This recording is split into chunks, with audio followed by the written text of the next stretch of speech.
ফিরে আসার সময় মারে দেখি নাই, আমার একটাবার মন চায় আমার মারে দেখি।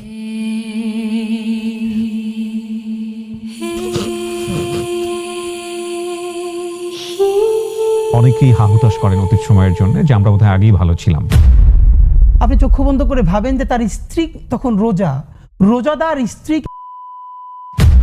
গোপালগঞ্জকে ধরে ধরে ধরে ধরে তাদেরকে চাকরি দিয়ে প্রমোশন দিয়ে সব হত্যাগুলো তাদেরকে দিয়ে করানো হয়েছে। যারা আওয়ামী লীগের গণহত্যার সমর্থক না তাদেরকেও আপনি একটা স্পেস দেন। এই ফ্যাসিবাদের জন্মদাতা ছিলেন হাজার বছরের শ্রেষ্ঠ বাঙালি বঙ্গবন্ধু শেখ মুজিবুর রহমান। বিএনপি যদি এখন নির্বাচিত হয়ে ক্ষমতায় আসে, তার কি ইচ্ছে 5 বছর থাকবে? সরকারের ভেতরে একটা সরকার আছে। বাংলাদেশে একটা অনিবার্য বিপ্লব হবেই হবে। আপনি যে যুদ্ধে নেমেছেন এই যুদ্ধটা অনেক কঠিন যুদ্ধ। তাদের নেতৃত্বে চূড়ান্ত একটা বিপ্লব ইনশাল্লাহ হবেই। আমরা সেই চূড়ান্ত বিপ্লবের প্রস্তুতি নিচ্ছি। একটা বক্তব্য যেটা আমার কাছে মনে হয়েছে অত্যন্ত সাহসী এবং একই সাথে বেপরোয়াও আমি বলবো ডেফিনেটলি এই বক্তব্য, এবং পাশাপাশি এটা সেনানিবাস কেন্দ্রিক বক্তব্য ছিল। এত সাহসী বক্তব্য এর আগে আমি আসলে কারো কাছ থেকে শুনিনি, আমার চোখে পড়েনি।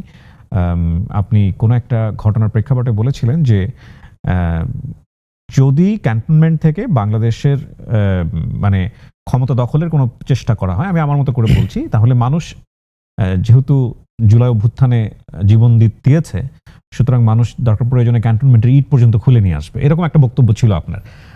আজকে আমি যদি ভুল না বলে থাকি, যখন আমরা অনুষ্ঠানটা ধারণ করছি আজকে অথবা গতকালকে, আমাদের সেনাপ্রধান যিনি আছেন তিনি খুব চমৎকার একটা বক্তব্য দিয়েছেন, এবং এটা আপনি শুনেছেন নিশ্চয়ই, যে সেনানিবাস নিয়ে কিংবা সেনা সদস্যদেরকে নিয়ে যারা বিরূপ মন্তব্য করে তাদেরকে নিয়ে বলেছেন যে তারা সবাই আমাদের বাচ্চার বয়সী এবং তারা একসময় তাদের ভুল বুঝতে পারবে। এই বক্তব্য, দুইটা বক্তব্য নিয়ে আমি আসলে আপনার ওপিনিয়ন জেনেই শুরু করতে চাই।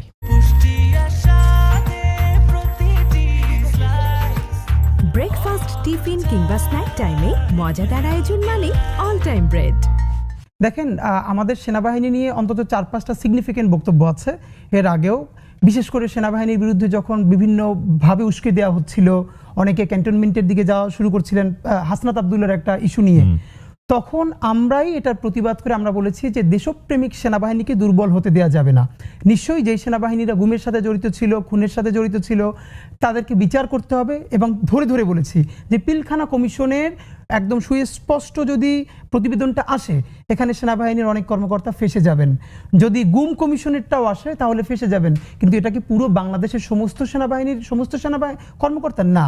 তো আমাদের বক্তব্যটা খুবই স্পেসিফিক, যে যেই সেনাবাহিনী জনতার পক্ষে দাঁড়িয়েছিল বা দাঁড়াতে বাধ্য হয়েছিল, এখন যদি আর একটা 111-এর মতো পায়তারা তাদেরকে দিয়ে কেউ করায়, আর করালে অবশ্যই এটা ভারতীয় আধিপত্যবাদ করাবে, এটা আমরা জানি। কারণ ভারতীয় আধিপত্যবাদের এখনও শক্তিটা সেনাবাহিনীর মধ্যে একদম আগের মতোই আছে, এটা আমরা কিছু করতে পারি নাই।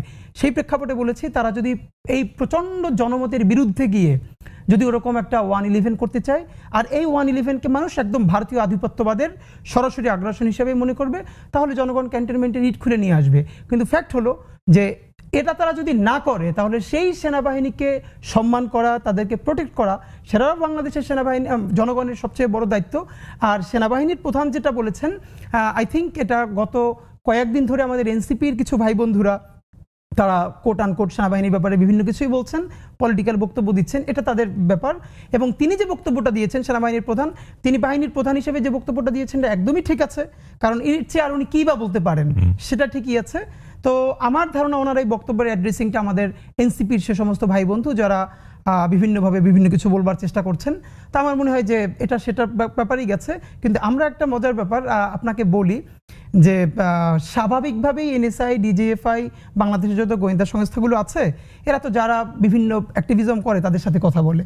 তো ইনকিলাব মঞ্চ থেকে আমাদেরকেও একবার ডিজিএফআইতে দাওয়াত দেওয়া হয়েছিল, এনএসআইতেও দাওয়াত দেওয়া হয়েছে। আর রাষ্ট্রীয় প্রতিষ্ঠান দাওয়াত দিলে আপনি কথা বলতে যাবেন, এটা তো ভদ্রতাই, আমরাও গিয়েছি। তো আমাদেরকে বলছিল যে মানে আপনারা আসলে যে কাজটা করছেন আমাদের ব্যাপারে বিভিন্ন কিছু জিজ্ঞেস করছিল, তো ফান্ডের ব্যাপারে জিজ্ঞেস করছিল যে আপনারা কীভাবে কি ম্যানেজ করছেন। তো আমরা খুব মজা করে বলেছিলাম যে দেখেন, আমাদের ফান্ডে কোত্থেকে 20 টাকা ঢোকে আর কোত্থেকে 20 টাকা বের হয়, এইটা জানার আগে আপনারা জানেন। এইটা জেনেই বলছি যে আমরা শতভাগ ক্রাউড ফান্ডিং করি, এবং প্রতি মাস শেষে আমরা এখন পর্যন্ত একটা নজির স্থাপন করেছি যে মানুষের কাছ থেকে টাকা তুলে সেটা প্রতি মাসে আবার ব্যাংক, বিকাশ সব স্টেটমেন্ট ওপেন করে দেই। তো আমাদের এটুকুন জায়গাটা নিশ্চিত করতে পেরেছি বলেই আমাদেরকে আসলে তারা অনারের সাথে দেখেন। এবং এটা আমরা বলি যে হ্যাঁ, একটা সংবাদ সম্মেলনে আমরা সেনাবাহিনীর একটা আলোচনাকে ধরে প্রচুর সমালোচনা করেছি, করেই যখন টিভিতে ক্লিপটা এসেছে আমি ডিজিএফ এর একজন সিনিয়র কর্মকর্তাকে পাঠিয়ে বলেছি যে দেখেন আপনাদেরকে কি বলেছি। কারণ হলো আমি জানি ওনারা তো মূলধারা গণমাধ্যমে দেখবেনই, সুতরাং আমিও পাঠিয়ে রাখি। তো আমাদের যেটা সুবিধা সেটা হলো এখন পর্যন্ত, ভবিষ্যতে কি হবে জানি না, আমরা আপনাদের কাছে দোয়া চাই যে এখন পর্যন্ত যেহেতু জানি বাংলাদেশের রাষ্ট্রীয় এজেন্সি তারা যত কর্মতৎপরতাই চালাবে, আমরা আমাদের অনেস্টির ব্যাপারে আলহামদুলিল্লাহ এখন পর্যন্ত যেহেতু শতভাগ নিশ্চিত, সুতরাং যে কোনো ব্যাপারে কথা বলতে আমরা ভয় পাই না। ইনকিলাব মঞ্চের জন্মটা হলো কিভাবে? ইনকিলাব মঞ্চের জন্মটা হয়েছে আমি আমাদের সেক্রেটারি আব্দুল্লাহ জাবের, আমরা 5 তারিখ পর্যন্ত একসাথেই আন্দোলন করেছি, একদম একই জায়গায়। তো 5 তারিখ রাতে আমরা সারা রাত যখনই করে রাতে মন্দির পাহারা দিচ্ছিলাম, আমি জাবের আমাদের আরো কিছু বন্ধুরা। তো মন্দির পাহারা দিতে দিতেই মনে হচ্ছিল যে এখানে এত বড় ভারতীয় আধিপত্যবাদ এত বছর ধরে কায়েম হয়েছে এবং আওয়ামী লীগের শুধু আইকনটা পালিয়েছে, বাকি সমস্ত হাজার হাজার কোটি টাকা প্রতিষ্ঠান তাদের রয়ে গেছে। এটা এরা সহজে এরকম ছেড়ে দিবে, ব্যাপারটা এরকম না, বরং তারা পাল্টা কু করবে, প্রতি বিপ্লব করবার চেষ্টা করবে। তা আমাদের যেটা কাজ, যে আমরা সবসময় বলি যে আমাদের জীবনে সবার জীবনে একটা জায়গা থাকে না যে আমি এই জিনিসটা দেখছি, ওকে আমার জীবনে আর কিছু দেখার নাই। তা আমাদের বন্ধুদের মধ্যে আমরা ইনকিলাব মঞ্চে যারা করি আমাদের সবারই একই ফিলিং যে আমরা জুলাইয়ে শরিক হতে পেরেছি, আমাদের জীবনে সম্ভবত এর চেয়ে ভালো কোনো পর্ব আসবে না। সুতরাং আমাদের কাজ হলো এই জুলাইকে মানে অক্ষুণ্ণ রাখা, ইনসাফের সাথে সততার সাথে। তারপর আমরা প্ল্যান করলাম যে যে কোনোভাবে এটাকে আমাদের এগিয়ে নিয়ে যেতে হবে। আমরা ভাবছিলাম বিএনপি, জামাত ইসলামী, অন্যান্য যে ফ্যাসিবাদ বিরোধী দল, তারা হয়তো প্রথম 15 দিন শাহবাগে আরো বিভিন্ন জায়গায় প্রতিদিন একটা সাংস্কৃতিক জমায়েত করবে, করে মানে এটাকে অক্ষুণ্ণ রাখা, ঐক্যবদ্ধ রাখা। কিন্তু সরকার গঠন বিভিন্ন প্রক্রিয়ার কারণে কোনো দলই আসলে ঐক্যতে ফোকাস করতে পারে নাই। ফাঁকে দেখলাম ইসকন থেকে শুরু করে অন্যরা এই প্রথমেই শুরু করলো মাইনরিটি কার্ড, তারপর ইসকন হঠাৎ করে শাহবাগে হাজার হাজার মানুষ জমা করে ফেললো, চট্টগ্রামে করলো। তো আমাদের মনে হচ্ছিল এখন তারা মাইনরিটি কার্ড নিয়ে সামনে আসবে, ভারত যেটা সবসময় করে বাংলাদেশে, একটা হলো মাইনরিটি কার্ডটা খেলে আর একটা হলো পার্বত্য চট্টগ্রাম। তো আমরা কোনোভাবে আর কুল করতে না পারে আমরা বললাম না, আমরা আর কারোর জন্য বসে থাকবো না, আমরা নিজেরা দাঁড়াই। তো তারপরে আমার মনে আছে 5ই আগস্টের পরে 13ই আগস্ট সর্বপ্রথম আমরা শাহবাগে দাঁড়াই ইনকিলাব মঞ্চের ব্যানারে, যে এই যে গণহত্যার সাথে যে সমস্ত পুলিশ এবং আমলারা জড়িত তাদেরকে অনতিবিলম্বে গ্রেপ্তার করতে হবে, গণহত্যাকারী হাসিনাকে দেশে ফিরিয়ে বিচারের ব্যবস্থা করতে হবে, এইরকম বেশ কিছু জনদাবি নিয়ে আমরা সেদিন দাঁড়াই। এবং আমার মনে আছে আমরা যখন প্রথমে দাঁড়াই জাদুঘরের সামনে, সেদিন আমরা 25-30 জন ছিলাম প্রথম, একদম সকাল। তো যখন বললাম যে আরেকটু সামনে যাই, তো আমাদের ছোট ভাইয়েরা একটু লজ্জা পাচ্ছিল যে 30-35 জন আর একটা ক্রাউড রাস্তার সামনে যাবে, একটু লজ্জাও লাগছিল। সবার কাছে প্ল্যাকার্ড, আমি আর জাবের ফজর পর্যন্ত প্ল্যাকার্ড লিখেছি আমার বাসায়, মনে আছে যে কি কি লিখবো। ফজরের পরে আমরা ঘন্টা খানিক একটু বিশ্রাম নিয়ে তারপরে বের হয়েছি। তো আমরা 30-35 জনের মতো। তো ওরা একটু ইতস্তত বোধ করছিল যে শাহবাগে দাঁড়াবে, লজ্জাও লাগতেছে, লোকজন কম। তখন আমার মনে আছে আমি বলেছিলাম যে দেখো মাথা গইন না, মানে আমরা কয়জন সেইটা চিন্তা না করে আমরা কি বলতেছি, আমাদের প্ল্যাকার্ডে কি লেখা সেইটা দেখো। এই দাবিতে যদি মানুষ না আসতে পারে সেটা তার লজ্জা, তার ব্যর্থতা। আমরা তো আমার নিজের কিছু চাচ্ছি না, সুতরাং আমাদেরকে দাঁড়াইতে পারতে হবে, একজন হইলেও দাঁড়াইতে পারতে হবে। তা আমার মনে আছে আমরা প্রথম যখন দাঁড়ালাম, ঘন্টা 3-4 পরে সেইটাই শত শত মানুষের একটা অবস্থায় রূপ নিয়েছে এবং এরপর থেকে তো আমরা এখন পর্যন্ত আছি। না, নিঃসন্দেহে অসাধারণ উদ্যোগ এবং একই সাথে এটা বাংলাদেশের মানুষের ক্রাউডকে টাচ করেছে, কোনো সন্দেহ নেই। কিন্তু আপনারা কোনো প্রতিষ্ঠানের ব্যানারে কেন গেলেন না, বা আপনারা অন্যান্য যে প্রতিষ্ঠানগুলো এক্সিস্টিং ছিল, জুলাই আন্দোলনের শরিক যারা ছিল, স্টেক হোল্ডার যারা ছিল, সেখানে তো মার্চ করতে পারতেন, কেন আলাদা একটা মঞ্চের? এইখানে একটা ব্যাপার, আমরা যখন শুরু করি তখন শুধু একটাই প্রমিনেন্ট সংগঠন, বৈষম্য বিরোধী ছাত্র আন্দোলন, আমরা সবাই এই ব্যানারেই আন্দোলন করেছি। তো আমাদের যে জায়গাটা মনে হচ্ছিল, বরং আমি আমাদের জাবের সেক্রেটারি, আমরা এর আগেও গত 3-4 বছর ধরে ঢাকায় আমরা কালচারালি আমরা অ্যাক্টিভিজম করছিলাম। আমরা যখন বুঝছিলাম যে পলিটিক্যাল কোনো ভয়েস দেওয়া যাচ্ছে না, সব দিকে একদম রুদ্ধশ্বাস হয়ে আসছে, তো আমাদের মনে হচ্ছিল যে বাঙালি মুসলমান বাংলাদেশ, এই যে কালচারাল জায়গাটাকে, যেমন আমরা মনে আছে আমরা 2022-23 ঢাকায় প্রথম চাঁদ রাতে ঈদের মিছিল, এই উদ্যোগটা নিয়েছিলাম এবং প্রচুর স্পার্ক করেছিল আমাদের উদ্যোগে। ঢাকার বাইরেও অনেক জেলায় এটা হয়েছে। এইগুলো করে করে আমরা বাংলাদেশের কালচারাল পলিটিক্সটা, এই সম্বন্ধে আমাদের একটা ভালো হোমওয়ার্ক আছে। তো আমরা যেটা মনে করেছি গত যে 17 বছরের ফ্যাসিবাদ, এই ফ্যাসিবাদের একদম আতুর ঘর হলো কালচারাল ফ্যাসিজম। যারা নিজেরা গিলে করা পাঞ্জাবি পরবে এরপরে চটের ব্যাগ থাকবে, তাদেরকে দেখে একদম ফেরেশতা মনে হবে, যেন একটা মশা মাছিও তাদের গায়ে পড়লে টোকা দেয় না। কিন্তু ভয়াবহভাবে এরা গণহত্যার ন্যারেটিভ উৎপাদন করে দেয়, আপনাকে গুম করবে, মানে আয়নাঘর করবে, কিন্তু সে এমন করে কথা বলবে না যেন এটা যদি জামাত ইসলামের সাথে হয়, এটা যদি ইলিয়াস আলী হয়, বিএনপি হয়, এটা যদি বেগম জিয়ার সাথে হয়, না এটা তাহলে অপরাধ না। রাজনীতি খুব খারাপ, কিন্তু বেগম জিয়ার বাড়ির সামনে অবরোধ করা শিল্পী নাম দিয়ে, না এটা রাজনীতি না, এটা হলো শৈল্পিক একটা বিপ্লবের জায়গা। কিন্তু এই হাসিনাই যখন ছেলেদেরকে, বাচ্চাদেরকে গুলি করে চোখ উপড়ে ফেলছে, তখন এই শিল্পী, এই যে বিনম্র শ্রদ্ধা যারা জানাচ্ছে, এদের কয়জন তখন তার বিরুদ্ধে দাঁড়িয়েছিল? তা আমরা যেটা বুঝেছিলাম, এই যে কালচারাল লড়াইটা, এইটা যারা ধরতে পারবে তাদেরই বাংলাদেশ হবে। আমরা যত রাজনৈতিক অভ্যুত্থান করি, এটা স্পার্ক করে থাকবে 1, 2, 3, 5 বছর, কিন্তু রাজনীতি তো 5 বছরের না, রাজনীতি তো 50 বছরের। তো আমরা চেষ্টা করলাম যে না, আমরা পলিটিক্যাল ভয়েস দিব, স্বাধীনতা সার্বভৌমত্বের পক্ষে ভয়েস দিব, কিন্তু মানে ইট উড বি কালচারাল। আমরা একটা সাংস্কৃতিক সংগ্রাম করতে চাই। এই জন্য যেহেতু দেখলাম যে অন্যান্য প্ল্যাটফর্মগুলো তো কালচারালি লড়াই করছে না, এবং আমার মনে আছে আমরা একটা প্রথম খুব সিগনিফিকেন্ট প্রোগ্রাম শাহবাগে, যে স্বৈরাচার পতনের শুকরানা উপলক্ষে গণসিজদা ও দ্রোহের গান। আমরা অবাক হয়েছি, এই গণসিজদা ও দ্রোহের গানে আমরা যেটা করেছি, আমরা শুকরানা দুটো শাহবাগে সিজদা দিয়েছি। অনেকে আমাদেরকে জিজ্ঞেস করেছে এটা কি, আমরা বলেছি এটা ইবাদতের সিজদা না। ক্রিকেট খেলে সেঞ্চুরি করে আমাদের ভাইয়েরা যখন সিজদা দেয়, সে কি তখন এটা সোয়াব প্রত্যাশা করে? এটা আমাদের কালচার। এরপরে সেখানে আমরা গান গিয়েছি, জাতীয় গান, আমাদের জাতীয় সঙ্গীত, তারপরে নজরুল গান গিয়েছি, আমরা কাওয়ালি গিয়েছি। আমরা দেখলাম শত শত মানুষ জড়ো হয়েছে, এবং এটা আমাদেরকে খুবই উদ্বুদ্ধ করেছে যে না, আমরা এই কালচারালি লড়াইটা। কিন্তু হাদি, এটা তো খুব পরিণত একটা চিন্তা। আপনি যে চিন্তাটার কথা বললেন, এটা হঠাৎ করে স্পার্ক হওয়ার কথা না। এই চিন্তাটা কি জুলাই আন্দোলনের পরেই মাথায় আসলো, নাকি এটা অনেক আগে থেকেই মাথায় ছিল? না, আমি একটু বলি ভাই, আমি ছোটবেলা থেকে, মানে আমি তো ইন্টার পর্যন্ত মাদ্রাসায় পড়েছি, এরপর ইউনিভার্সিটিতে পড়েছি, কিন্তু আমি খুবই হ্যাপি। মানে আমাকে এটা যদি কেউ জিজ্ঞেস করে যে আমাকে আল্লাহ যদি আবারও দুনিয়ায় পাঠায়, আমি কয়টা জিনিস চাবো, আমি প্রথমত আমি ইন্টার পর্যন্ত যে মাদ্রাসায় পড়েছি ওই মাদ্রাসাটা আবার পড়তে চাইবো। নামটা বলেন। ঝালকাঠি এনএস কামিল মাদ্রাসা। জি। বাংলাদেশের, মানে এটা কেউ চিন্তাও করতে পারবে না যে মাদ্রাসায় রবীন্দ্রনাথের নাটক মঞ্চস্থ হয়, এবং মানে হয় না এমন কিছু নাই। তো এটা বাংলাদেশে, হ্যাঁ আমরা করেছি ছোটবেলা। আমি আপনাকে বলি, আমি যখন ওখানে 4, 5, 6-এ পড়ি, তখন ঝালকাঠি থেকে বরিশাল থেকে ঢাকায় আমি জাতীয় পর্যায়ে অনেকবার বিতর্ক, আবৃত্তি, তারপরে বক্তৃতায় এসেছি, এবং স্কুল কলেজ মিলিয়ে আমি অনেকবার ফার্স্ট হয়েছি। এটা শুধু আমি না, আমার ওই প্রতিষ্ঠানের অনেক ছোট ভাই বন্ধু যারা জাতীয় পর্যায়ে এরকম প্রচুর পুরস্কার পেত। মানে ওটা আমাদের এমনভাবে কালচারাল নার্সিং হতো যে রবীন্দ্রসঙ্গীত, নজরুল সঙ্গীত, জারি, ভাটিয়ালি, একমাত্র মনে হয় নৃত্যটা হতো না মাদ্রাসা হিসেবে। তো এছাড়া প্রচণ্ড বিরাট আকারে এই আলোচনাগুলো হতো, চর্চাটা ছিল। তো এক, আর দ্বিতীয়ত হলো আমি আমার পরিবার। মানে আমি কিবরিয়া ভাই, আমি আপনার সাথে মানে আজকে অত সিরিয়াস আলাপ মানে সব জায়গায় করি তো টায়ার্ডও লাগে।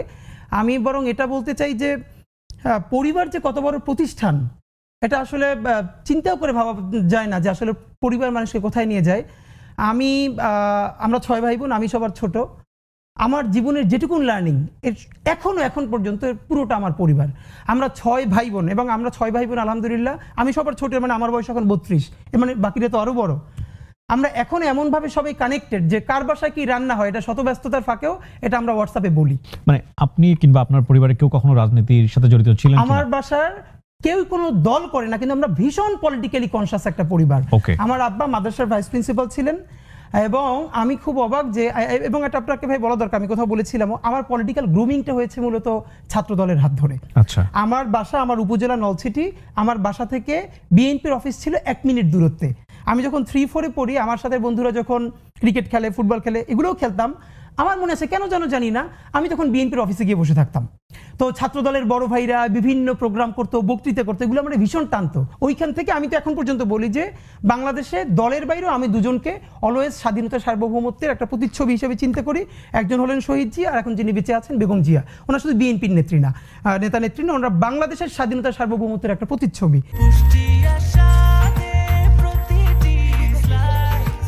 ব্রেকফাস্ট, টিফিন কিংবা স্ন্যাক টাইমে মজাদার আয়োজন মানে অল টাইম ব্রেড। আমরা কেমন আছি? আমরা আলহামদুলিল্লাহ ভালো আছি। আমরা দেখেছি জুলাই অভ্যুত্থানের পরে অনেকেই হাহুতাশ করেন অতীত সময়ের জন্য যে আমরা বোধহয় আগেই ভালো ছিলাম। কি বলার আছে আপনার এখানে? আগে তো ভালো অনেকে ছিলই, যার সন্তান আয়না ঘরে যায় নাই, গুম হয় নাই, খুন হয় নাই, গতকালকে আন্তর্জাতিক ট্রাইব্যুনালে একজন ডাক্তার সাক্ষী দিয়েছেন, উনি তো আর কোনো দলের না, নিউরোসায়েন্স হসপিটালের। উনি বলছেন এই জুলাই গণ অভ্যুত্থানে নিউরোসায়েন্সে যতজন ভর্তি হয়েছেন তার 167 জনের মাথায় কোনো খুলি ছিল না। কিবরিয়া ভাই, আই রিপিট, গতকালকের পত্রিকা খুলে দেখেন, আপনি চোখ বন্ধ করে ভাবেন এটা আপনার ভাইয়ের রিপোর্ট, আপনার সন্তান, আপনার বাবা মা, যে 167 জনের মাথায় কোনো খুলি ছিল না। আমার বাসার সামনে আমি 8 বাচ্চার জানাজা পড়েছি, এবং আমার একটা বিখ্যাত গান যেটা এই জুলাইয়ের পরে প্রচুর মানুষ শুনেছে, লাল জুলাই নামে, নাট্যকার নাট্য পরিচালক বান্নাবাই মেক করেছেন এবং রাহাত শান্তনুবাই গিয়েছেন। এই গানটা আমি শুধু একদম রক্তের মধ্যে দাঁড়াই লিখছিলাম, আমার দিয়া শান্তনু ভাই লেখাইছিলেন র্যাপ।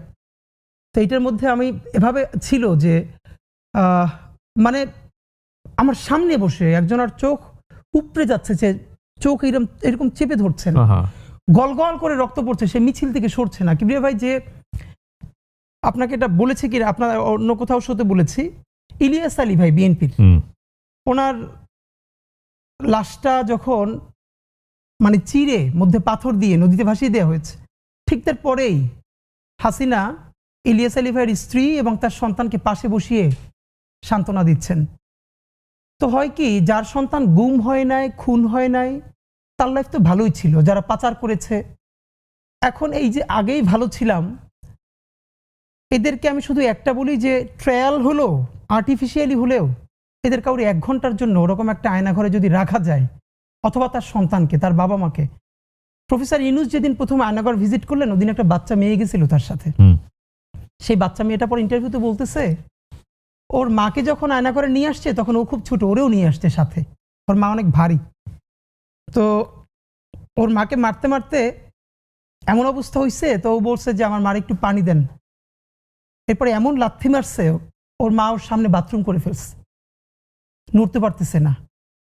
একটা মেয়ে বলতেছে যে তাকে আয়নাঘরে নেওয়ার পর তার পিরিয়ড হয়ে গেছে মায়ের চোটে, তারপরে বলছে আমাকে প্যাড দেন, হো হো করে হাসতেছে। আপনি ভাবেন যে আপনার বোন, আপনার, এবং সব থেকে ভয়াবহ এই যে আলেপ আয়নাঘরের একজনকে ধরেছে, আয়নাঘরে নিয়েছে, তাকে জঙ্গি হিসেবে তার জবানবন্দি নেবে, কিন্তু সে দিচ্ছে না। তাকে জঙ্গি হিসেবে জবানবন্দি নেয়ার জন্য তার স্ত্রীকে ধরে নিচ্ছে তার সামনে। আপনি চক্ষু বন্ধ করে ভাবেন যে তার স্ত্রী তখন রোজাদার স্ত্রীকে সে যাতে স্বীকারোক্তি দেয় যে এখানে জঙ্গিপনা আছে আর সে জঙ্গি কার্যক্রমের সাথে জড়িত। ভাই, এই কথাগুলো যারা বলে আর্টিফিশিয়ালি হলো, দুনিয়ার যে মানুষটা ডাকাত তারও তো সন্তান আছে। একটা ছবি আছে, একটু দেখে নিন, হঠাৎ করে ওনার কথা শুনে মনে পড়লো। ছবিটার নাম হচ্ছে আনথিঙ্কেবল।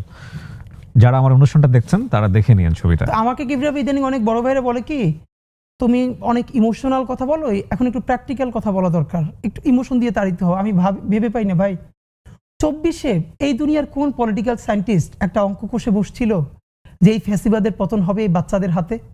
সবাই তো 24-এ নির্বাচনের পরে বলেছে আরো 5 বছর। কি ভীষণ ইমোশন থাকলে, সেদিনকে আমার সাথে একটা বাচ্চার দেখা হয়েছে, তার বাবা আমাদের সাথে দেখা করতে এসেছে, যে ও প্রথম দিন নামছে, ও 9-এ পড়ে, সারা জীবন গেম ছাড়া কিছু খেলে নাই, বন্ধুদের সাথেও আড্ডা দেয় না, কিন্তু এই রক্ত দেখে সে নামছিল। তার বাবা মা মনে করছে ও খুব খারাপ করে ফেলবে, পরের দিন রাত্রিরে ওরে দুধের সাথে ঘুমের ওষুধ খাওয়াই দিয়ে ওর ঘুম পাড়াই রাখছে। পরের দিন কি হয়েছে আপনি অবাক হবেন, এই বাচ্চা সে ঘুম থেকে উঠে তাকে বিকেল হয়েছে এবং তাকে মিছিলে যাইতে দেয় নাই। সে বাসায় বটি নিয়ে তারপরে বাপ মারে ধরছে, আমার উঠাও নাই কেন, সেই বটি নিয়ে তার বাবা তার সাথে রাস্তায় নামছে। এটা শুনেছি আমি। মানে যে ও যেহেতু নামবেই তাহলে আমি নামি। এগুলো কি প্র্যাকটিক্যাল ছিল? তাহলে এই ইমোশন, বাচ্চার চোখ ঝুলে যাচ্ছে, এখন পর্যন্ত বেওয়ারিশ কতগুলো লাশ আমরা শনাক্ত করতে পারি নাই। মানে আমি জানি যে আমরা এক সময় সঙ্গীহীন হয়ে যাব, আমাদের সাথে কেউ থাকবে না, আমরা সবাইকে হারাই ফেলবো, কিন্তু এতগুলো মানুষের জীবন চিরতরে অন্ধ, পঙ্গু। কিভাবে এটা আমি অনেকবার বলছি, ঢাকা বিশ্ববিদ্যালয়ের মসজিদ থেকে নামাজ পড়ে বেরোচ্ছে, টিআরটি ওয়ার্ল্ড একটা ছেলেকে ইন্টারভিউ করবে জুলাইয়ের আহত, তা আমাকে দেখে ওনারা কথা বলতেছে, তখন ছেলেটা শুনতেছে যে আমি এসছি, ও কোরআনের হাফেজ, মনে হয় 21 না 22 বছরের, 2 চোখ চিরতরে হারাই গেছে, আলো ফিরবে না। তো আমার কাঁধে হাত রেখে বললো কি যে হাদি ভাই, আমারে সপ্তাহখানেকের জন্য আমার একটা চোখে একটু আলো ফিরিয়ে দেওয়া যায়? আমি বললাম ভাই 1 সপ্তাহের জন্য কেন? বললো ভাই অন্তত আমার মারে আমার খুব একবার দেখতে মন চায়, আমার মা আমার অনেক নিষেধ করছিল অন্তরণে যাইতে, আমি ফিরে আসার সময় মারে দেখি নাই, আমার একটাবার মন চায় আমার মারে দেখি। তো যারা হাজার হাজার কোটি টাকা পাচার করে বিদেশ চলে গেছে,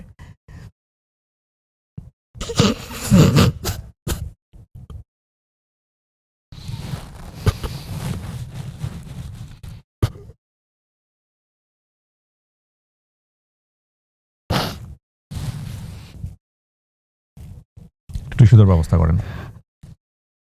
সরি ভাই। Please take your time. Hadi ভাই, এটা আসলেই খুবই ইমোশনাল জায়গা, এখান থেকে আমাদেরকে একটু সামনের দিকে যেতে হবে। আমি জানি আপনি সেই সময় থেকে একেবারে সরাসরি মাঠে আছেন, প্রত্যেকটা বিষয় নিয়ে আপনি খুবই লাউড ভোকাল। এটা ঠিক যে 24-এর পরে আমরা একটা বছর পার করলাম এবং এই এক বছরের মধ্যেই যে চেঞ্জেসগুলো দেখেছি মানুষের মধ্যে, আপনার কখনো ভয় হয় না আপনার ভবিষ্যৎ নিয়ে? প্রথমত ভাই, কারণ আপনি যা করছেন আজকে, আপনার মতো অনেকেই যারা করছেন, সবই তো ডকুমেন্টেড। হ্যাঁ, সব ডকুমেন্টেড। আপনি জানেন হয়তো যে আমি যখন আন্দোলনে, তখন আমি প্রথম জানি আমার ওয়াইফ কনসিভ করেছে এবং আমার বেশ কিছু কমপ্লেক্সিটি ছিল। তো আমি তো রামপুরে ছিলাম, একদম প্রতিদিনই মানে ওখানে একটা ভূমিকা রাখার যেহেতু আল্লাহ তৌফিক দিয়েছিল, তো কারো কথাই যখন শুনছিলাম না, তখন আমার মনে আছে যে আমার ভাই আমার বোনের বাসা, সবার বাসা কাছাকাছি। তো আমার ওয়াইফকে বলছিলাম, শুনছিলাম অন্যরুমে, যে ও বাসায় ঢুকলে আমার ফোন দিবা, আমি বাহির থেকে তালা মেরে দিয়ে যাব। তো তখন দুটো কথা খুব মনে আছে। আমার ওয়াইফ একবারও নিষেধ করে নাই, কারণ জানছিল যে এই কাজটাই আমি জন্মের পর থেকে করতে চেয়েছিলাম, ইনসাফের লড়াইটা। তো আমাকে এখন থামালো আসলে পারবে না, এটাও জানতো, আমার পরিবারও জানতো। কিন্তু তাদের তো আসলে ভাই, বিশেষ করে আমার যখন এখন দুনিয়া একটা বাচ্চা আসবে, তখন আমার ভাই একবার আমাকে বলছিল যে এই বাচ্চাটার কথা তো চিন্তা করা দরকার তোর। তখন আমি দুটো কথা বলছিলাম, একটা হচ্ছে যে এখন পর্যন্ত যেই বাবারা রাস্তায় শহীদ হয়েছে, তাদেরও তো বাচ্চা আছে, এমন তো না ওরা দুনিয়া এমনি এমনি আসছে। তাদেরকে যেরকম আল্লাহ দেখবে, ওরও আল্লাহই দেখবে। আর একবার তখন আমি শুনতে পাচ্ছিলাম যে আমার ওয়াইফকে বলতেছিল যে ও বাসায় ঢুকলে বলবা যে আমি বাইরে থেকে লক করে যাব। তখন আমার মনে আছে, আমি যখন বুঝতে পারছিলাম যে এরকমটা করতে পারে, তা আমার বাসার ছাদে পাশ থেকে অন্য পাশ থেকে বের হওয়া যায়, তাই আমি বলছিলাম যে যদি সত্যি এইটা করো, যদি আমি 7 তালা দিয়ে লাফ দিয়ে পড়ি, তখন তোমরা কি করবো, আমার বাঁচাইতে পারবা? তো আমার মা খুব মনে আছে যে আমি এমনিতে ভাই, আমি তো সবার ছোট, আর এমনিতে ছোটবেলা থেকে আমি ভীষণ মানে একদম মায়ের সাথে থাকা আর কি। এখন আমি মানে বাড়ি গেলে মার কাছেই ঘুমাই। তো মা তো কান্নাকাটি করছিলই। তখন মা একটা কথা বলছিল যে এমনি মরে যায়, কিন্তু ওই রকম মানে হতাহত অবস্থা। তখন আমি বলতেছিলাম, মা, কেউ যদি রুমে এসির মধ্যে মারা যায় আর কাউরি একদম গুলি করে মেরে ফেললো, মানে কবরেই তো যাবে। আর ব্যাপারটা তো এমন না যে এসির মধ্যে মারা গেল তার মৃত্যু কষ্ট কম, বরং জীবনে তো পাপ আমাদের সবারই আছে। হয়তো আমার প্রচন্ড পাপ থাকা সত্ত্বেও আমি একটা ইনসাফের পক্ষে দাঁড়ানোর কারণে আমার এই মৃত্যুর মধ্য দিয়ে আল্লাহ তোমার মাফ করে দিতে পারে, এটুকু তো ন্যূনতম প্রত্যাশা আমাদের থাকা দরকার। তো আমার মনে আছে যে হ্যাঁ, আর আমি যে কারণে ওই সময় এভাবে করতে পেরেছিলাম, সেটা হলো ওই যেই রক্তের মধ্য দিয়ে, আমি এটা অনেকবার বলেছি যে আমার পাশে কিভাবে একটা ছেলে শহীদ হচ্ছিল, আমি মিছিল দিচ্ছিলাম, আমরা এরকম করে করে। তো আমার পাশে একটা ছেলে ছিল, আমার চেয়েও বয়স কম, ওর পরনে একটা মাস্ক ছিল, হাতে লাঠি ছিল, এটা আমি অনেক শোতে বলেছি। তো হঠাৎ করে দেখি ও আমার মনে হয় একটু দূরে ছিল, লুটিয়ে পড়েছে, ওর পুরো মুখে মাস্কটা, হাতটা দুভাবে এবার ছড়ানো, রাস্তার মাঝখানে গল গল করে রক্ত ড্রেনের দিকে চলে যাচ্ছে। এবং এটা গুলিটা নিচ থেকে আসে না, হয়তো কোনো ছাদ থেকে বা স্নাইপার শুট, কারণ নিচ থেকে আসলে তো আমাদের গায়ে লাগতো। তো তখন আমার মনে আছে যে আমি আসলে কি করব। মানুষ আছে না কিছুক্ষণের জন্য কোনো সিদ্ধান্ত নিতে পারে না যে আমি ওর কাছে যাব নাকি আমি পিছনে ফিরবো। আমি একদম স্থির হয়ে দাঁড়াইছিলাম।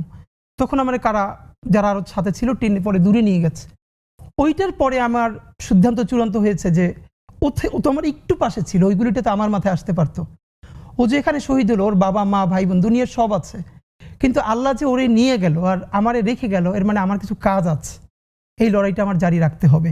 হ্যাঁ, আমি খুব গ্রেটফুল যে আমার মতো পরিবার দুনিয়া আল্লাহ খুব কম মানুষকে দিচ্ছে। আছে না যে আল্লাহ অনেক দিক থেকে রহমত করে, কিন্তু কিভাবে আমি জানি না। আমার একটা কখনো বলি নাই, আমি ছোটবেলা থেকে ভীষণ অসুস্থ, ভীষণ। আমার এখন পর্যন্ত আমি একটা ক্রনিক ডিজিজ সাফার করি, সবসময় ট্রিটমেন্টে আছি। তো আমার মা, আমি তো হোস্টেলে থেকে পড়তাম, আমরা সব ভাই বোন হোস্টেলে থেকে দূরে দূরে। তো আমার পাশের জেলায় ছিল, প্রতি সপ্তাহে একদিনের জন্য বাড়িতে আসতাম। আমার অসুস্থতা এমন ছিল যে প্রতি 2-3 মাসে আমার বাড়ির সবাই কান্নাকাটি করতো, এবার মনে হয় আমি মরে গেছি। ইন্টার পর্যন্ত এরকম কমন চলতো। বড় প্রতিষ্ঠানে পড়তাম, এই 15 দিন 20 দিন পরে এরকম অনেক অসুস্থ হয়ে যেতাম, বন্ধুরা বাড়ি দিয়ে যেত, মা 1 সপ্তাহ 10 দিন প্রচণ্ড কষ্ট করে সুস্থ করতো, এরপর আবার যেতাম।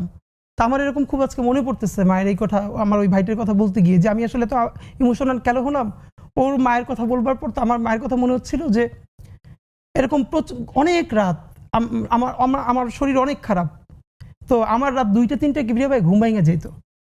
আমি দেখতাম যে আমার মুখের উপর বা আমার বুকে মানে মায়ের চোখের পানি, মা করতো কি রাত 2টা-3টে উঠে ওই যে তেল গরম করে আমার বুকে মাছতো আর দোয়া করতো, আর ওই যে মা কান্না করতো, ওই চোখের পানি আমার মুখে কখনো বুকে পড়ে আমার ঘুম ভেঙে যেত। এরপরে আমি লজ্জায় আর চোখ খুলতাম না, আমি এরকম শুয়ে থাকতাম। তো যদিও আমি এটা হাজারবার বলি যে আমার সমস্ত শক্তি, আমার স্পিরিট, এটা সব আব্বার থেকে পাওয়া। আমার দুনিয়ার সমস্ত এনার্জি, সাহস, শক্তি এটা আমার আব্বার কাছ থেকে পাওয়া। কিন্তু আমার এই জায়গাটা, তো এই জন্য যে বলা যে প্যারালালি একই সাথে এরকম পরিবার। আর একটা কথা, আমি ওদের কথা কোনোদিন কাউরে বলি না, আপনার মাধ্যমে বলি, আছে না অনেকের খুব ভালো পরিবার কিন্তু অত ভালো বন্ধু বান্ধব নাই। আল্লাহ প্যারালালি একটা মানুষকে এত বেশি রহমত দেয়, এটা আমার মতো আর দেখি না। এই জন্য আমি মনে করছি যে আমার অনেক বেশি দায়বদ্ধতা। বিশ্বাস করেন, প্রথমত হলো আমার পরিবার, দ্বিতীয়ত কোনো ছেলে বা মেয়ে তার শিক্ষকদের এত ভালোবাসা জীবনে পাইছে, এটা আমি আমার চেয়ে আর কাউরে দেখি নাই। মানে আমি অনুষ্ঠান উপস্থাপনা করব, অনেক বড় প্রোগ্রাম, আমার টিচারও ওখানের উপস্থাপক, আমি তার সাথে উপস্থাপনা করব। তার রুমে ঢুকছি, সে জানে আমি খাই নাই, খেতে গেলে প্রোগ্রাম দেরি হয়ে যাবে, সেই প্লেটের অর্ধেক খাইছে, বাকি অর্ধেক বলে যে তাড়াতাড়ি খা, তারপর আমাদের স্টেজে যেতে হবে, এ পর্যন্ত। আর থার্ড যেটা, আমার বন্ধুরা, মানে আজকে না, এই অবস্থায় না, আমি যখন ছোটবেলা থেকে, বিশ্বাস করেন আমি যখন 2তে পড়ি, আমার বন্ধুরা যার পানের বরস ছিল, পানের বরস থেকে পান নিয়ে আমার মায়ের জন্য আসতো, বাসার সামনে দাঁড়াই থাকতো। আমার বন্ধুরা আমার পাইলে পাইলে বড় করছে এ পর্যন্ত। আমার প্রচুর বন্ধু ঢাকা মেডিকেলের, বুয়েটের, ঢাকা ইউনিভার্সিটি থেকে শুরু করে, আমার যেই বন্ধুটা 3-4-এ আমার সাথে পড়ছে কিন্তু ড্রপ আউট, ও এখন মাছের বাজারে আমার এলাকায় মাছ বিক্রি করে, ছোট একটা দোকান আছে, এখন পর্যন্ত ওর সাথে আমার সবার সাথে আছে। এইটা আমার জীবনের অসম্ভব শুকরিয়া যে আমার পরিবার, আমার প্রতিষ্ঠান, আমার শিক্ষক, প্যারালালি আমার বন্ধুরা ছোটবেলা থেকে এখন পর্যন্ত, মানে ওরা আমার পালে লিটারারি।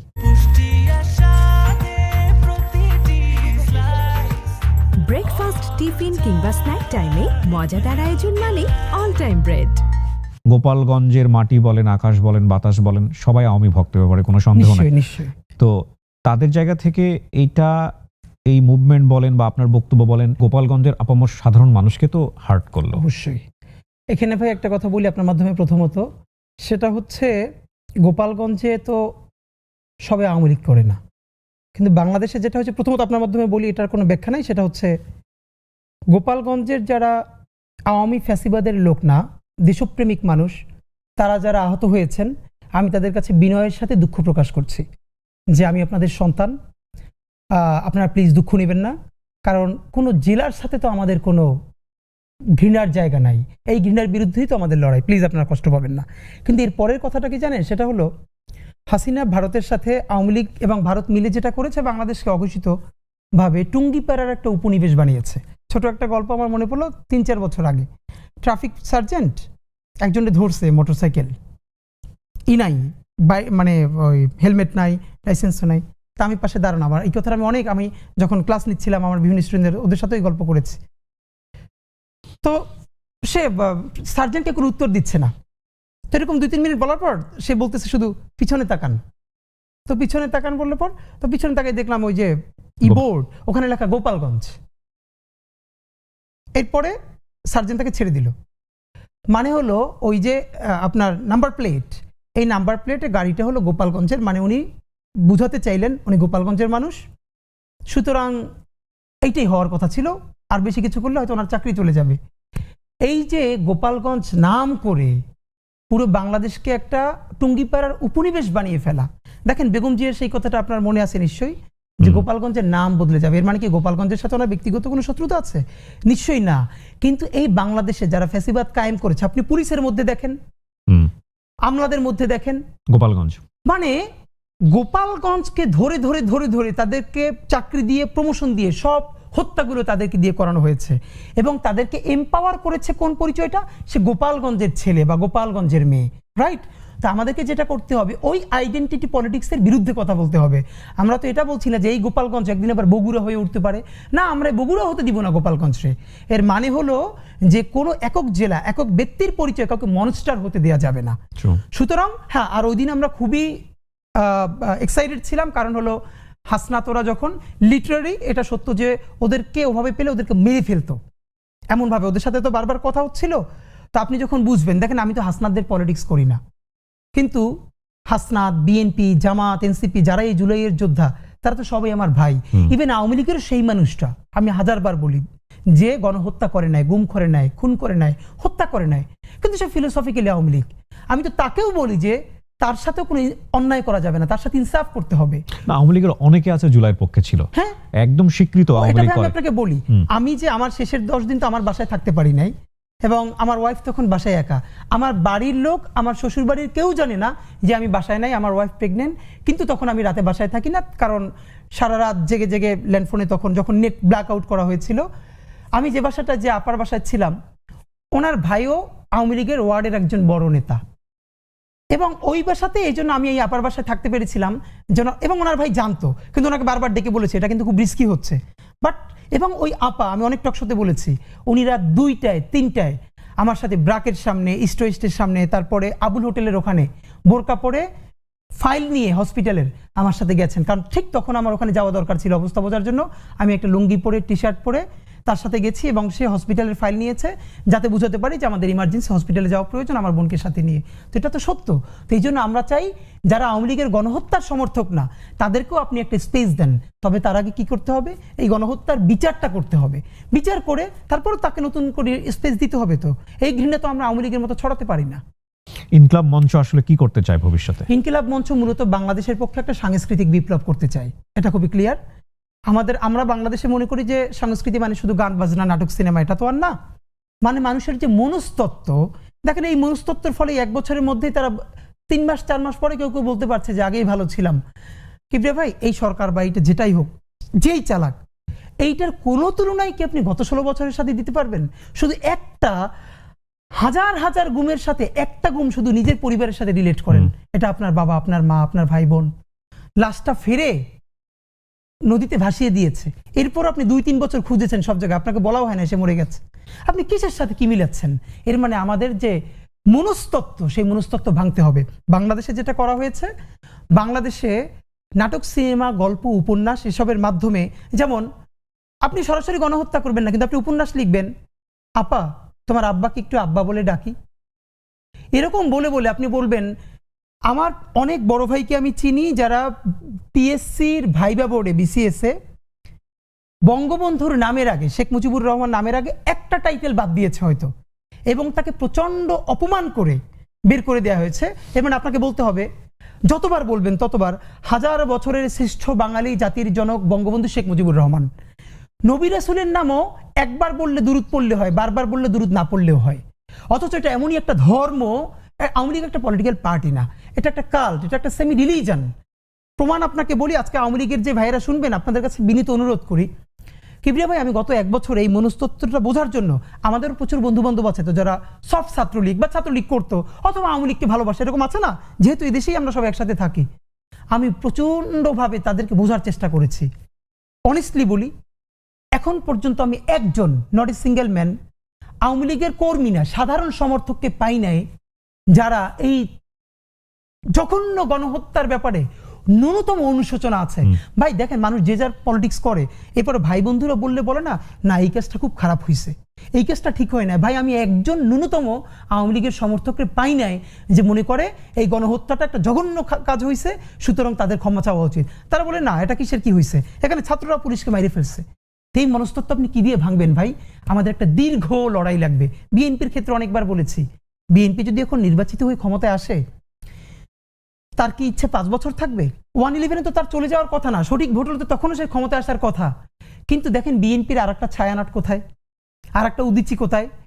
আওয়ামী লীগের 100-র বেশি এরকম সফট লেয়ার ছিল যে সে দেখেন, সে ক্ষমতায় নাই, কিন্তু তার পক্ষে মত উৎপাদন করার মতো মূলধারা মিডিয়া থেকে শুরু করে কত জায়গায় লোক আছে, তারা গিলি করা পাঞ্জাবি পড়বে, তারা রবীন্দ্রসঙ্গীত গাইবে, শান্তিনিকেতনের জবনে কথা বলবে, এবং তারা বলবে যে হাসিনা খারাপ কিন্তু বঙ্গবন্ধু তো খারাপ নয়। কিন্তু সে একবারও বলে না এই বঙ্গবন্ধু স্বাধীনতার স্থপতি, এই কথাটা যেরকম সত্য, সেই বঙ্গবন্ধু বাংলাদেশে বাকশাল কায়েম করে গণতন্ত্র হত্যা করেছেন। তিনি প্রথম গুমের জনক বাংলাদেশে। তিনি সিরাজ শিকদারকে শুধু গুমি করেন নাই, তাকে হত্যা করে সংসদে দম্ভ ভরে বলেছেন কোথায় আজকে সেই সিরাজ শিকদার। এই বাংলাদেশের প্রত্যেকটা, এই যে আজকে ফ্যাসিবাদ, এই ফ্যাসিবাদের জন্মদাতা ছিলেন হাজার বছরের শ্রেষ্ঠ বাঙালি বঙ্গবন্ধু শেখ মুজিবুর রহমান। এই কথাটা তিনি বলবেন না। বাংলাদেশ থেকে কোন ইতিহাসটা গুম করা হয়েছে ভাই জানেন? ৭৪-এর দুর্ভিক্ষ। কবি আব্দুল হাই শিকদার, যুগান্তরের সম্পাদক, কয়েকদিন আগেও আমাকে বলেছেন যে কমপক্ষে ৫ লক্ষ মানুষ ৭৪-এর দুর্ভিক্ষে মারা গেছে। কিন্তু উনি বলছেন আমি আমার এলাকায় গিয়ে দেখি আসলে মানুষের অভাব, মানে চাল ডালের অভাব নাই। তখন দেশে এগুলোর পর্যাপ্ত মজুদ ছিল, কিন্তু আওয়ামী লীগ এবং আওয়ামী লীগের তখন সবাই মিলে এটা নিজেরা মজুদ করে কালোবাজারি করে তারা মানুষের কাছে পৌঁছে দিতেন। আমি যে এলাকার ছেলে, সবাই আমির হোসেন আমুকে আমার এলাকায় সবাই লবণ চোরা বলে চিনে। এই ৭৪-এর দুর্ভিক্ষের সময় তারা লবণকে এরকম কুক্ষিগত করে এরপর অনেক বেশি দামে বিক্রি করেছে। ৫ লক্ষর বেশি মানুষ ৭৪-এর দুর্ভিক্ষে মারা গেছে, যার ফলে ৭৫-এর 15ই অগস্টে জানা যায় লোক পাওয়া যায় না। এটা তো সত্য। এই সত্য কি তারা কোনোদিন স্বীকার করে? তো এই জন্য আপনাকে যেটা বলা সেটা হলো যে আমাদের কালচারাল লড়াই লাগবে। আফসোস হলো বিএনপি বাংলাদেশের এত বড় দল, তার কোনো কালচারাল চিন্তাই নেই। কোথায় ছায়ানট, কোথায় উদীচিয়ার, তার কিসের তারা সংস্কৃতি মনে করে যে 10টা 8টা বিভাগে 8টা ব্যান্ড শো করলেই কালচার হয়ে যাবে। এটা শহীদ জিয়ার মতো একজন মানুষকে নিয়ে আইকনিক 3টে উপন্যাস নাই আছে? তো মানুষের ন্যারেটিভ নির্মিত হয় কি করে? মানুষের মনস্তত্ত্ব, ছোটবেলা ছেলেটা কোথায় গেছে? প্রথমে গেছে ছায়ানটে গান শিখছে, তারপরে বিশ্ব সাহিত্য কেন্দ্রে গেছে, তারপরে উদীচিতে গেছে, তারপরে অলিম্পিয়াডে গেছে, এরপরে বিদেশে গিয়েও সে হাসিনা খারাপ বঙ্গবন্ধু ভালো, আওয়ামী লীগ এবার খুব খারাপ কিন্তু 96-তে ভালো। কিভাবে 96-তে আওয়ামী লীগ ভালো? এই আওয়ামী লীগ তো বাংলাদেশে বারবার ফ্যাসিবাদের জন্ম দিয়েছে। তো এখন আমাদের হলো এইটার বিরুদ্ধে যে আপনি কাউন্টার ন্যারেটিভ বলবেন, সেই প্রস্তুতি বাংলাদেশপন্থী মানুষদের সমস্যা কি জানেন? আমাদেরকে সবাই এসে বলে কি, হাদি ভাই দেশের প্রয়োজনে জীবন দিয়ে দিব বলবেন। তা আমি ধরে বলি ভাই জীবন দেওয়া লাগবে না। আল্লাহ নিজেও বলছে আগে তোমার মাল দাও তারপরে জান দাও। মাল কি? মাল মানে খালি টাকা দেয়া না, আপনি আপনার স্কিল দিবেন। বাংলাদেশপন্থী মানুষদের এদেশে কোনো প্রতিষ্ঠান নাই, তার কোনো প্রজেক্ট নাই। বাংলাদেশে আপনি ভাবেন কিভাবে কালচারাল হেজিমনি প্রতিষ্ঠিত হয়? ভাই কলকাতা থেকে বাংলাদেশে শত শত আর্টিস্ট কাজ করতে আসে না? নিশ্চয়ই আসে। কিবরিয়া ভাই আপনি কোনোদিন আজ পর্যন্ত দেখছেন কলকাতা থেকে যারা ঢাকায় আসে 6 মাস 1 বছরে কাজ করে যায়, তারা এরপরে কলকাতায় কোনো শোতে গিয়ে ঢাকার অ্যাকসেন্টে বাংলা বলেন? কলকাতার আর ঢাকার অ্যাকসেন্টের পার্থক্য তো আছে, আচ্ছা না? শুনলেই বোঝা যায়। কিন্তু কত বড় খয়রাইত্যপনা বলে এটার বরিশালে, হ্যাঁ, যে এটা কিন্তু ইচ্ছা করে। আমাদের জয়া হাসানেরা কলকাতা গিয়ে মাত্র 2 দিন একটা শুটিং করে আসেন বা 2 মাস, এরপরে বাংলাদেশের বিভিন্ন শোতে যান না, রান্নাঘরের শোতে গিয়ে তারা বাংলা বলে কলকাতার অ্যাকসেন্টে। যা হয়েছে না দাদা, মানে কত বড় স্টুপিড আপনি ভাবেন। এবং এটা যে আরোপিত সেটা বোঝা যায়। এই যে খয়রাইত্যপনা, এই যে আমাদের মনস্তত্ত্ব, এটা আপনি কি দিয়ে ভাঙবেন? সে খায় শরবত কিন্তু জোর করে বলে লেমনেড, আপনি এটা কি দিয়ে ভাঙবেন? তা আমার হলো আমাদের যা দেখেন এখন বাংলা মানেই বাংলাদেশ। কলকাতার হেজিমনি বহু আগে ভেঙে গেছে। যেই কলকাতা পুরো ইন্ডিয়ার মধ্যে সব থেকে বস্তি হিসেবে ট্রিটমেন্ট পায়, কলকাতার মানুষের সাথে পুরো ইন্ডিয়ার মানুষ ভালো করে কথা বলে না, তারা নোংরা। আপনি দেখেন পুরো ইন্ডিয়ায় কলকাতার কেউ চ্যানেল দেখে, কলকাতারও যারা একটু ভালো এলিট তারা কলকাতার বাংলা চ্যানেল দেখে না। যেই কলকাতা সিনেমায়ও এখন আপনার দক্ষিণ ভারতের সিনেমাকে সব কপি করে। আর বাংলাদেশে কি করা হলো, তাদের স্যাটেলাইট চ্যানেলগুলো এখন পর্যন্ত দেদারসে দেখানো হচ্ছে বিজ্ঞাপন, তাদের বিজ্ঞাপনগুলো দেখে এখানে মানুষের কাছে প্রোডাক্ট সেল করা হচ্ছে, অথচ বাংলাদেশের কোনো চ্যানেল ওখানে ওপেন করা হচ্ছে না। অথচ বাংলাদেশের প্রোগ্রাম, বাংলাদেশের নাটক দেখার জন্য এক সময় কলকাতায় মানুষ অ্যান্টিনে ধরে বসে থাকতো। তো এই কালচারাল হেজিমনি আপনি কি দিয়ে ভাঙবেন? হাদি ভাই আমার কাছে যেটা মনে হয়, আপনি যে যুদ্ধে নেমেছেন এই যুদ্ধটা অনেক কঠিন যুদ্ধ, অনেক লম্বা সময় ধরে করাটা যুদ্ধ।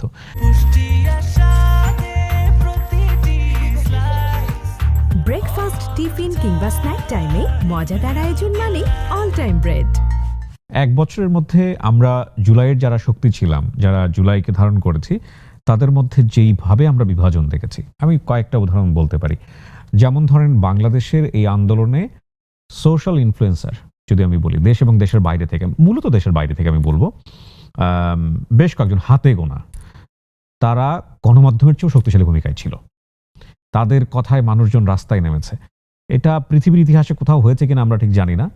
আমরা জানি যে ইন্ডিয়াতেও এরকম কিছু পলিটিক্যাল ইনফ্লুয়েন্সার আছেন, কিন্তু এতটা পাওয়ারফুল কিনা বাংলাদেশের এই বেশ কয়েকজন আমি বলবো, তাদের মধ্যে এক বিভাজন দেখেছি, মারাত্মক রকমের বিভাজন, একজন আরেকজনকে সম্মান দিয়ে কথা বলে না।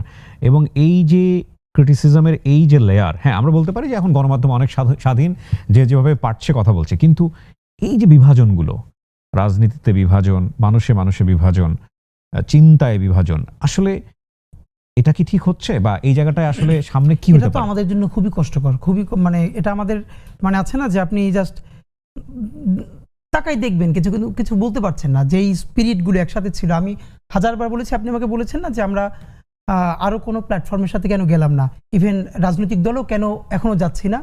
আমাদের মনে হচ্ছিল আমরা যে একটা যুদ্ধে আছি, এটা ন্যূনতম একটা পর্যায়ে পৌঁছানোর পরে যে যার পলিটিক্সটা করবে। তো আমাদের বন্ধুরা স্বাভাবিকভাবে অনেকে যে যার পলিটিক্স করবে, ভিন্ন ভিন্ন হয়ে যাবে। তখন মনে হলো যে একটা না একটা ফোর্সকে তো থাকতে হবে, যখন প্রচণ্ড কোনো খারাপ অবস্থা হবে তখন সবাই হাত ধরে টেনে নিয়ে একসাথে একটু বসানো, একসাথে চা খাওয়ানো। তো সাধারণত যেটা হয় ভাই, প্রত্যেকটা দেশেই কোনো গণ অভ্যুত্থান বা বিপ্লবের পর যারা বিপ্লবী শক্তি থাকে তাদের নিজেদের মধ্যে প্রচণ্ড ঝগড়াঝাটি শুধু হয় না, বিপ্লবীদের হাতে বিপ্লবীরা খুনও হয়। পৃথিবীর অনেক দেশে হয়েছে। তো প্রথমত আমরা তো এখানে বিপ্লবটা চূড়ান্তভাবে করতে পারি নাই, কিন্তু আমরা তো গণ অভ্যুত্থান তো করেছি ভীষণভাবে।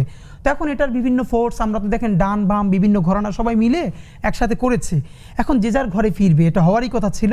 কিন্তু এখানে যেটা হয়ে যাচ্ছে যে ওই আক্রমণের ভাষাটা, মানে আমি শুধু আমাকে সহ সবাইকে বলছি, প্লিজ আমরা যখন সমালোচনাটা করব তখন ন্যূনতম এটুকুন মেনটেন করি যাতে জরুরি প্রয়োজনে আবার তার সাথে একসাথে একটু বসা যায়, এমন ভাবে না বলি যাতে কোনোদিনই তার মুখ দেখা বন্ধ হয়ে যায়। কারণ আমরা যেহেতু দেখেন, আমি আবারও বলি, যত বিচ্ছিন্নতা থাকুক, অনৈক্য থাকুক, আওয়ামী লীগ প্রশ্নে বাংলাদেশের সমস্ত ফ্যাসিবাদ বিরোধী শক্তির এক, গণহত্যার বিরুদ্ধে এক। তো আপনার আমাকে সহ আমি সবাইকে বলতে চাই, আমরা যখনই সমালোচনাটা করব, যারা জুলাইয়ের শক্তি ছিল, অন্তত এতটুকুন সম্মান ন্যূনতম বজায় রাখা, যাতে আবারও বড় বৃহত্তর ঐক্যে দরকার হলে আমরা যেন এক টেবিলে বসে কথা বলতে পারি। কিন্তু এমনভাবে যদি বলে ফেলি যে আমাদের মুখ দেখা দেখি বন্ধ হয়ে যায়, এই সুবিধা নিবে কারা? ভারতীয় আধিপত্যবাদ নিবে, গণহত্যাকারীরা নিবে। তো এটা তো আমাদের জন্য কারোর জন্যই কাম্য নয়। সুতরাং ওই ঐক্যটা তো আমাদের লাগবে। আগামীর যে নির্বাচন, আমরা অলরেডি শুনেছি যে 2026 ফেব্রুয়ারিতে নির্বাচন। আপনার কি মনে হয় এখন যে অবস্থায় আছে বাংলাদেশ, তাতে আমরা কি ফ্রি ফেয়ার একটা ইলেকশন দিতে পারবো? এখন ঠিক যে অবস্থায় আছে তাতে ওরকম প্রধান উপদেষ্টা বলেছেন যেটা, যে ঈদের উৎসবের মতো একটা নির্বাচন। দেখেন, গত বাংলাদেশের যতগুলো বড় বড় সমস্যা হয়েছে তার মূলে ছিল ত্রুটিপূর্ণ নির্বাচন। এখন উনি যেটা বলেছেন যে একটা ঈদের মতো, যে মানুষ বিদেশ থেকেও ভোট দিতে আসবে। আসলে সত্যি ওরকম একটা নির্বাচন হলে তো মানুষ ওই আমেজটা, বাচ্চা কাচ্চা নিয়ে লাইন দিয়ে ভোট দিবে। কিন্তু এখন পর্যন্ত আইন শৃঙ্খলা বাহিনীর যা অবস্থা, 1000-এর উপরে পুলিশ সরাসরি গণহত্যায় জড়িত, তাদের ব্যাপারে মামলা আছে। 46 জন না জন কয়জনকে এরকমই গ্রেপ্তার করা হয়েছে, বাকিদেরকে গ্রেপ্তারও করা হয় নাই। তো পুলিশের অবস্থা এই, বাকি আইন শৃঙ্খলার অবস্থা এই। ঠিক এই অবস্থায় নির্বাচনে গেলে বাংলাদেশের মানুষের ঈদের উৎসবও হবে না, ওরকম ভালো নির্বাচনও হবে না, যা হবার তাই হবে। তো আমি যেটা মনে করি যে ইতিহাসের শ্রেষ্ঠ নির্বাচন হওয়ার জন্য আমরা দুটো কথা বলেছি। প্রথমত, অন্তত গুরুত্বপূর্ণ কয়েকটা বিচার আপনাকে দেখাতেই হবে। যদি জনগণকে, আপনি যদি চান না বিএনপি, জামাত ইসলামী আর যারা যারা এখন ক্ষমতার কাছাকাছি যাবে শুধু তারাই নির্বাচন করুক, এটা বাংলাদেশের জনগণের সর্বোচ্চ 20%। কিন্তু বাকি যারা দলের কর্মী না কিন্তু দেশ ভালোবেসে নির্বাচন করবে, তারা কিন্তু কেন্দ্রে যাবে না। তাদেরকে কেন্দ্রে নিলে কি করতে হবে? আপনাকে অবশ্যই জুলাই গণহত্যার যারা একদম প্রথম নির্দেশদাতা, তাদের কয়েকটার বিচার করে দেখাতে হবে। নাম্বার 2, অবশ্যই কিছু মৌলিক সংস্কার, মানে একদম যা আছে সেটার উপর দিয়ে দিলে মানুষ ভোট কেন্দ্রে যাবে না, আমিও যাব না, আমরাও যাব না। এমন কিছু সংস্কার যেটা মানুষ ফিল করবে যে না, এই সংস্কারটা হয়েছে, এখন খুশি হয়ে আমরা নির্বাচনটা করতে পারি। নাম্বার 3, এই নির্বাচনটা হতে হবে বাকশালী সংবিধানকে কবর দিয়ে নতুন বাংলাদেশের নতুন সংবিধানের নির্বাচন। আপনাকে বলতে পারতে হবে যারাই ক্ষমতায় আসবে, এইটা আমরা নতুন বাংলাদেশ বলছি, তো সুতরাং নতুন বাংলাদেশে বাকশালী সংবিধান, যেটার মাধ্যমে অটোমেটিকলি ফ্যাসিবাদ কায়েম হবে আবারও, সেই সংবিধানকে বাদ দিয়ে জনতার নতুন সংসদ, নতুন সংবিধান প্রণয়ন করবে। আপনি এটা যদি ঘোষণা দিতে পারেন, তাহলে বাংলাদেশের মানুষ ওই আনন্দে, ওই আকাঙ্ক্ষায় নির্বাচনে অংশগ্রহণ করবে। কিন্তু নতুন সংবিধানও নাই, কোনো সংস্কারও নাই, বিচারও নাই, এই অবস্থায় নির্বাচন গেলে আসলে কিছুই হবে না। ইভেন আই থিঙ্ক নির্বাচন করাও কঠিন হয়ে যাবে।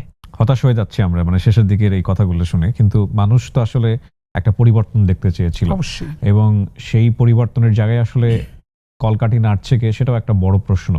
আমরা মাঝখানে এরকম একটা গুজবও শুনেছিলাম, গুজব কিনা এটা গুজব বলা যায় কিনা আমি জানি না, মানে আমাদের নাহিদ এনসিপির যিনি প্রধান, তিনি তো বলেই ফেলেছিলেন যে প্রধান উপদেষ্টা পদত্যাগ করতে চান, এবং এরকম শক্তিশালী স্টেটমেন্টও এসছে যে সরকারের ভেতরে একটা সরকার আছে।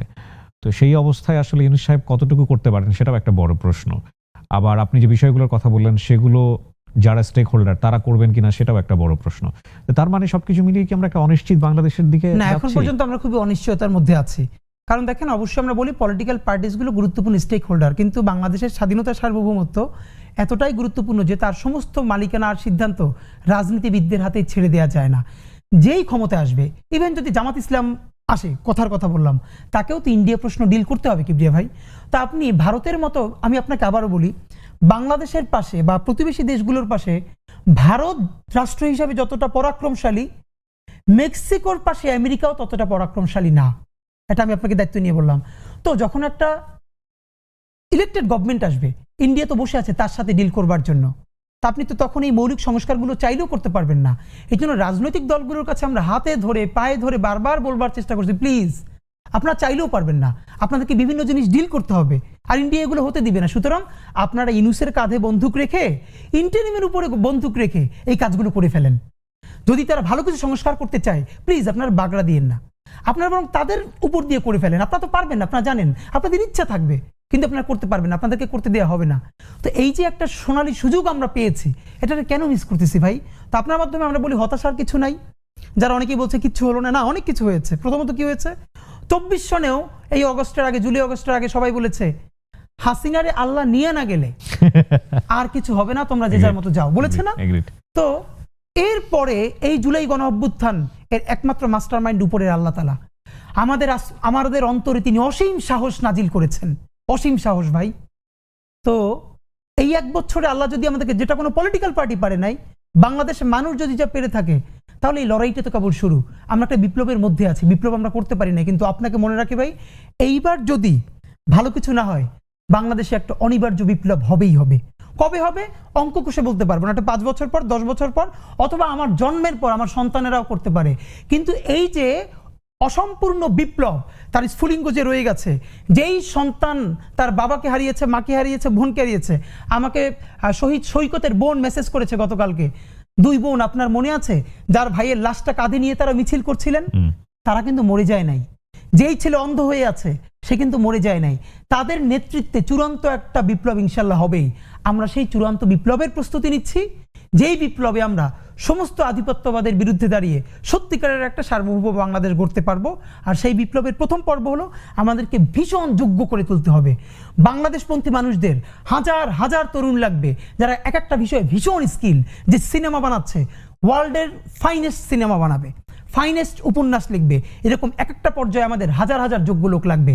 যখন আমরা দেখব যে প্রত্যেকটা সেক্টরে বাংলাদেশপন্থী ছেলে, বাংলাদেশপন্থী মেয়ে পৃথিবীর প্রতিটা প্রান্তে সব থেকে যোগ্য হয়ে উঠেছে, সেদিন আমাদের বিপ্লবের আমরা কেউ না কেউ ডাক দিবেই। ইনশাল্লাহ সেদিন আমরা সফল হব, আমরা বিপ্লবের মধ্যে আছি।